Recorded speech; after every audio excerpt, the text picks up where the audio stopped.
ETF index mutual funds నేర్చుకుని stock మార్కెట్లో రాణించాలనుకుంటున్నారా? వెంటనే ఈ నెంబర్కి కాల్ చేయండి.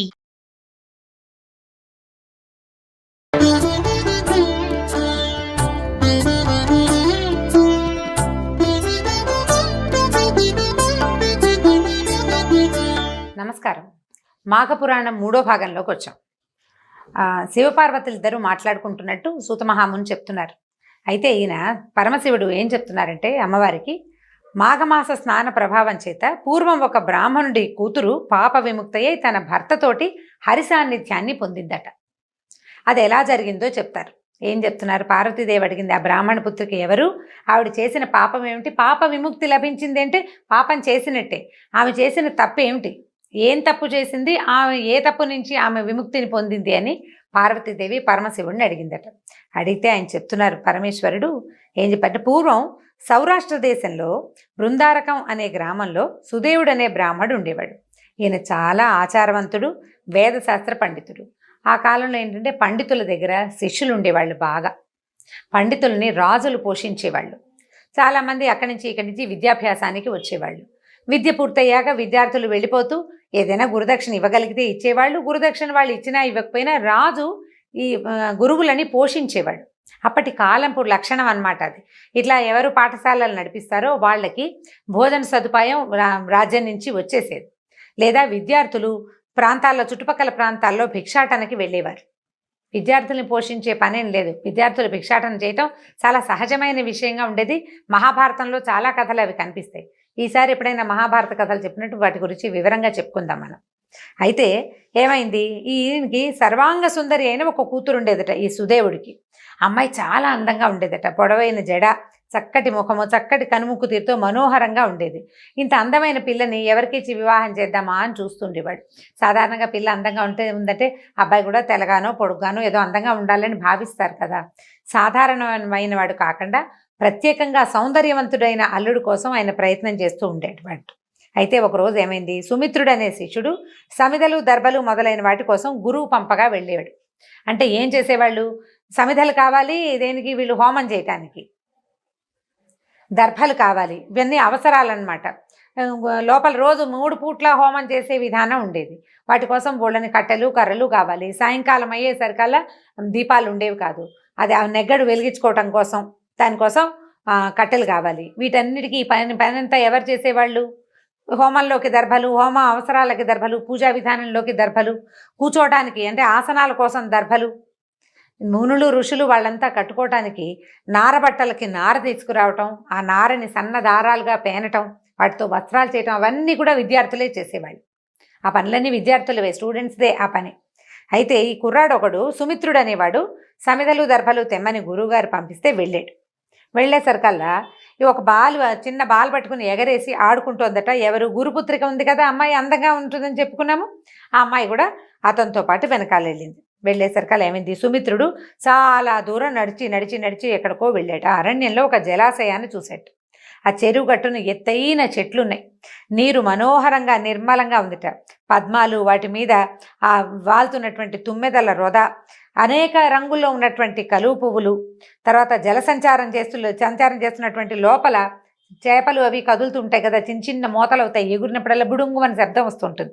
వాటితోటి సరస్సు మనోహరంగా ఉందట, ప్రశాంతంగా మనోహరంగా ఉంది. కోకిలలు గుంపులు కట్టి మధురధ్వనులు చేస్తున్నాయి. చిలుకలు, గోరువంకలు నేర్చుకున్న మాటలు నీకు పలుకుతున్నాయి, ఏవో చిన్నపన్న మాటలు. ఎత్తైన చెట్లతోటి కప్పబడిన ఆ ప్రదేశము ఒక ఏకాంత మందిరంలాగా ఉంది. అక్కడికి ఎవరు వెళ్ళారు, సుమిత్రుడు అనే కుర్రవాడు, అతనితో పాటు గురుపుత్రిక అయిన సౌందర్యవతైన అమ్మాయి కూడా వెళ్ళింది. ఈ గురుపుత్రిక ఏం చేసింది, ఆ చెరువులో ఉన్న నీళ్లు దాగి ఆ వృక్షాలకున్న పళ్ళేవో 2 కోసుకుని తిన్నది. తిని అక్కడ కూర్చున్న తర్వాత ఏమనిపించింది అమ్మాయికి, ఇక్కడ ఎవ్వరు లేరు, మనం ఇద్దరమే ఉన్నామని ఆ సుమిత్రుడిని అడిగింది. నేనంటే నీకు ఇష్టమైన అడిగేసరికల్లా, మనుష్య సంచారం లేదు, ఇక్కడ ఏకాంతంగా ఉంది, మన ఇద్దరం ఇక్కడ ఏం చేసినా ఎవరికీ తెలియదని అడిగిందట. అడిగేసరికల్లా, నువ్వు నాకు నచ్చావు, నేను కూడా నీకు నచ్చితే మన ఇద్దరం ఇక్కడ హాయిగా ఎంజాయ్ చేద్దామని అడుగుతోందనమాట అమ్మాయి. అంటే ఇప్పుడు ఏకాంతంగా ఎక్కడికైనా వెళ్తే ఇలాంటి ఆలోచనలు వచ్చే అవకాశం ఉంది. ఏ కాలమైనా ఈ పోయే కాలం వస్తూనే ఉంటుంది. అయితే ఏమైంది, ఇక బలవంత పెట్టడం మొదలుపెట్టింది ఆ అబ్బాయిని. ఆ అబ్బాయి కాస్త ముందు వెనకబడ్డాడు. అయ్యో నువ్వు ఇట్లా అనకూడదమ్మా, నువ్వు గురుపుత్రికవి, నీ ఆలోచనే తప్పు, ఇలా ఏకాంతంలో ఈ రకంగా ప్రవర్తించకూడదు. పైగా నువ్వు గురుపుత్రికవి, నీకు వివాహం కాలేదు, నువ్వు బాలికవి, నువ్వు పైగా గురుపుత్రిక, సోదరి సమానం, నువ్వు నాకు చెల్లెలతోటి సమానం, ఇట్లా మన్మథ పారవశ్యంతో మాట్లాడుతున్నావు, ఏకాంతంగా ఉండేసరికి నీకు ఇలాంటి పిచ్చి ఆలోచనలు వస్తున్నాయి, నేను పొరపాటును కూడా నీతోటి ఇలాంటి పనులు చెయ్యను అని నన్ను వదిలిపెట్టేసేయమని బలవంతంగా అతను ఎంత చెప్పినా అమ్మాయి వినలేదట. ఇంటికి వెళ్ళిపోదాం, ఈ తప్పు చేస్తే చిరకాలం నరకవాసం చేయాల్సి వస్తుంది, ఇంటికి వెళ్ళిపోదాము, గురువుగారు మన కోసం ఎదురు చూస్తారు, ఆలస్యం అయితే నిన్ను దండిస్తారు, నిన్ను కూడా కేకలేయచ్చు, సమితలు దర్భలు ఎక్కడ ఉన్నవి ఏరుకున్నవి చాలు, పుచ్చుకుని ఇంటికి వెళ్ళిపోదాని రమ్మన్నాడు. అనేసరికలు గురుపుత్రికి ఒప్పుకోలేదట.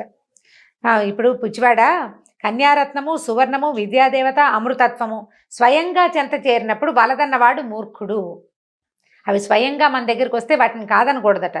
కాబట్టి మన ఇద్దరం హాయిగా ఇక్కడ ఉందామని ఎంత బలవంతమో పెట్టిందట. ఒకవేళ నువ్వు కాదంటున్నావు కదా, నువ్వే వెళ్ళిపో, నేను చచ్చినా ఇక్కడి నుంచి రాను, నన్ను ఇక్కడ వదిలిపెట్టేసి కనుక నువ్వు వెళ్ళావో మా నాన్న నిన్ను శపిస్తాడు, నువ్వు వెళ్ళిపోయిన తర్వాత నాకేమనిపిస్తుందో నేను చెరువులో దూకి ఆత్మహత్య చేసుకుంటాను, కాబట్టి నేను చచ్చిపోతాను నువ్వు కనుక వెళ్ళావంటే అని బలవంత పెట్టేసింది. అని చేసేసరికి ఇతను ఏమీ చేయలేక సరేనని ఒప్పుకున్నాడు. ఏం చేశారు, బోల్డంతసేపు ఆ చెరువులో జలకాలాడుతూ ఇద్దరు ఏకాంతంగా ఉండిపోయారు చాలా సమయం పాటు. చివరికి ఏం చేశాడు, బాగా చీకటి పడే వేళకి సమితలు దర్భలు వాటిని పట్టుకుని ఇద్దరు కలిసి వెళ్ళారు. వెళ్ళిన తర్వాత ఈ కూతురుని చూసి ఏమనుకున్నాడు ఆయన, గురువుగారు ఇన్ని సమితలు దర్భలు తెచ్చిన పిల్లాన్నేమో మెచ్చుకున్నాడు, అమ్మా ఏమిటమ్మా అలసిపోయావు, చక్కగా ఏదైనా పాలు పళ్ళు తిని పడుకోమ్మా, విశ్రాంతి తీసుకోమన్నాడు. విశ్రాంతి తీసుకోమని పంపించేస్తే ఈ అమ్మాయి కానీ అబ్బాయి కానీ ఇలాంటి విషయాన్ని ఎవ్వరికీ షేర్ చేయలేదు, ఎవరికీ చెప్పలేదన్నమాట. తండ్రి ఆ అమ్మాయిని ఏం చేశాడు, కొంతకాలం తర్వాత కాశ్మీర దేశం అయినటువంటి ఒక ఉత్తమ బ్రాహ్మణ యువకుడికి ఇచ్చి వివాహం చేశాడు. చేసేసరికి కొంతకాలానికి భర్త మరణించాడు, భర్త చనిపోయాడు. ఈ భర్తని కోల్పోయి అమ్మాయి నేల మీద పడి ఏడుస్తున్న కూతురుని చూసేసరికి సుదేవుడు చాలా దుఃఖపడ్డాట. ఇదేంటి, సుఖపడాల్సిన వయసులో నా కూతురికి ఇలాంటి దుఃఖం వచ్చింది, బాధాకరమైన వైధవ్యం వచ్చింది, ఇలాంటి బాధని నా కూతురికి కలిగించిన బ్రహ్మ ఎంత దుర్మార్గుడో కదా, అయ్యో నా దేవుడా ఇలా చేసావు, నా పిల్లని ఇప్పుడు సంతోషంగా ఉండవలసిన వయసు, ఇట్లా చిన్న వయసులోనే వైధవ్యం వచ్చింది నా కూతురికని విపరీతంగా దుఃఖించాడు.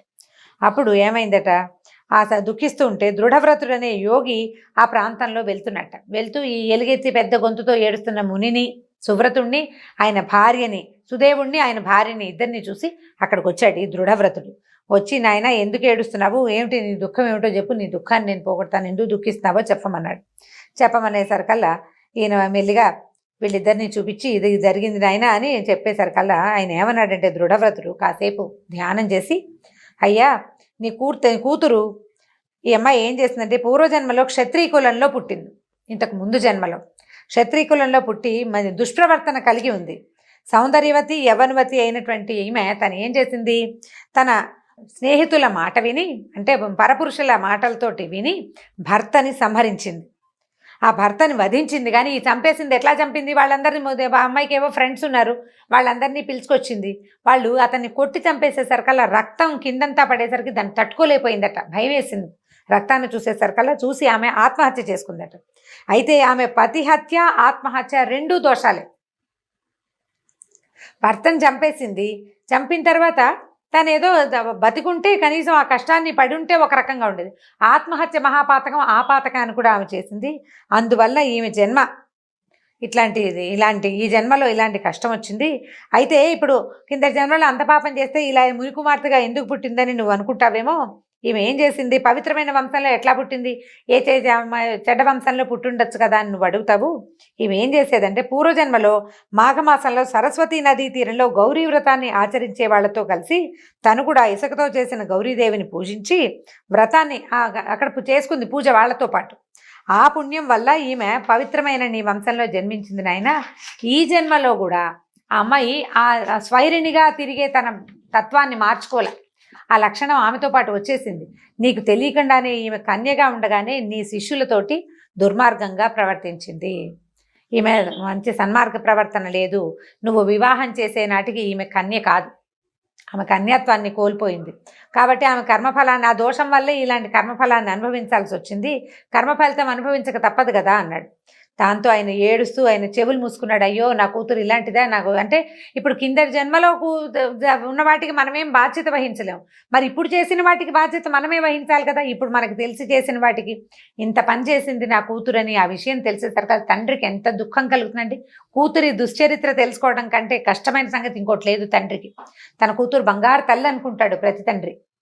దాంతో ఆయన విపరీతంగా ఏడ్చేశాడు. అయ్యో కిందటి జన్మలో పతిహత్య ఆత్మహత్య చేసింది, ఈ జన్మలో ఏమో తనకి సోదరతుల్యుడైన నా శిష్యుడితోటి ఒక దుర్మార్గానికి తలపెట్టింది అని ఎంతో దుఃఖించాడు. అప్పుడు ఏం చేశాడు, దుఃఖం తీరిన తర్వాత ఆ యోగికి నమస్కరించి ఏమడిగంటే, తండ్రి నా కుమార్తె చేసిన పాపం ఎలా పోతుంది, ఆమె భర్త ఎలా బతికొస్తాడు, దయచేసి చెప్పమన్నాడు.